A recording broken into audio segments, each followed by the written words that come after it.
Another editor's note here. I filmed these in the summer, and it's obviously winter now, so I'm starting to run out of footage, but I really enjoyed this one. I did a pretty poor job of explaining it, and you'll see, but I thought it was pretty funny. So I guess enjoy.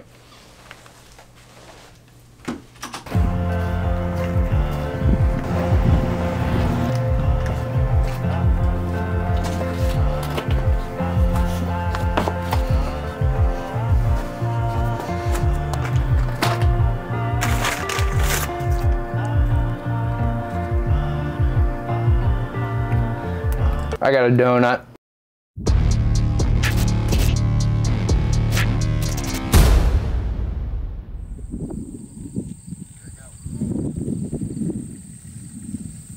All right, so what are we doing today? Well, we're gonna do a little bit, nope. Let's try that again. All right, so what are we doing today? Well, I gotta flush some coolant. Here we go. Just got some nice engine ice here. I always use this stuff. It's kind of in a little bit different of a packaging, but still same stuff. I've been using engine ice for years in all my KTMs, and I think that it just works well. But let's get a coolant flush going on this 690, and I'm going to show you how to do it.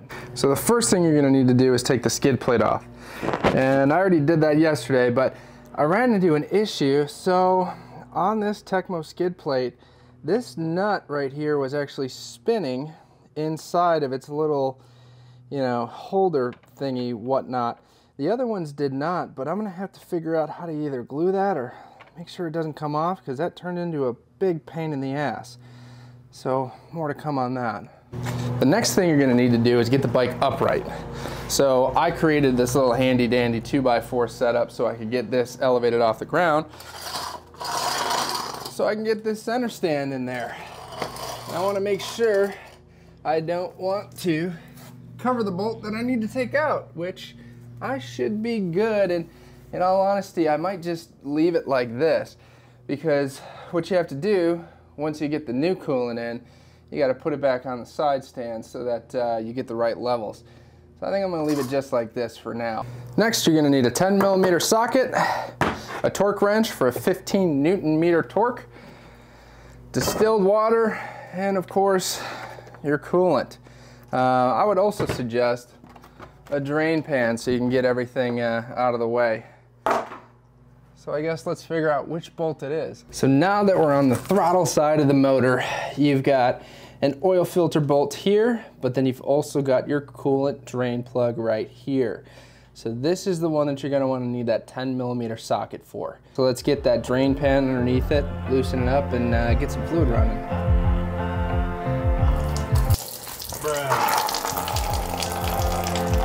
Now, one of the things you should do before you start draining that coolant, unlike what I did, and I ended up spraying it all over the ground, is opening that radiator cap. It helps remove the air suction seal and actually lets all the coolant drain much quicker, in all honesty. And as you can see, as soon as I opened it, it shot everywhere all over the ground. So do that first.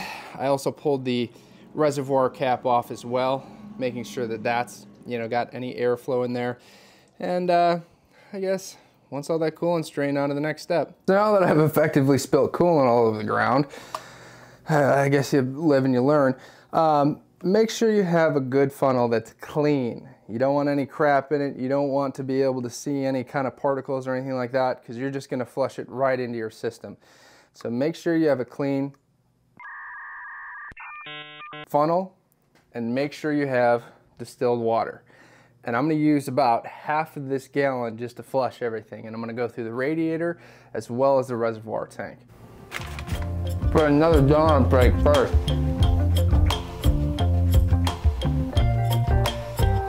Alright, so next I'm going to move the funnel up to that reservoir entry there, so I can kind of flush that as well, making sure we get all the coolant out of the system.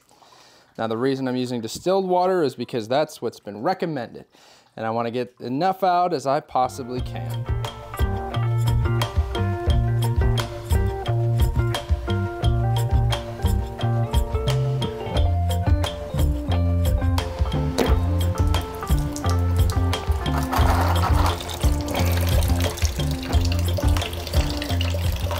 Now make sure to remove the cap from the radiator so you can clean out that reservoir. Obviously, another thing I forgot. And it's effectively getting everywhere. Turn the bars back, you idiot. So now that we got everything flushed and you've already made a huge mess in your garage, what you want to do is you want to torque down that nut that you took off earlier, that drain plug bolt, down to 15 Newton meters, or I believe 11.1 pounds. Yeah, something along those lines. But hello, I've been using this Pro Bike Tool little torque wrench to get all my smaller kind of numbers down, because I've got a big Craftsman one that's 50 Newton meters up to like 200, so that obviously won't work. And this is like 60 bucks on Amazon, and actually really worth it, and it comes in all black, so it looks cool. So 15 Newton meters, here we go. So to fill the coolant, the manual recommends the bike be tipped on its side to get accurate levels.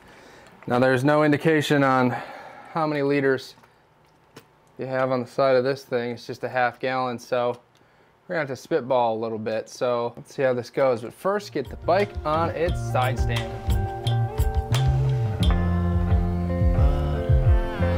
There's water everywhere.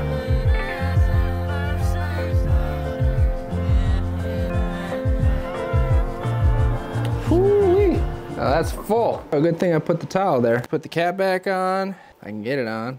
Good Lord. No leaks down below, which is good. We gotta run this sucker. Here we go, light it up.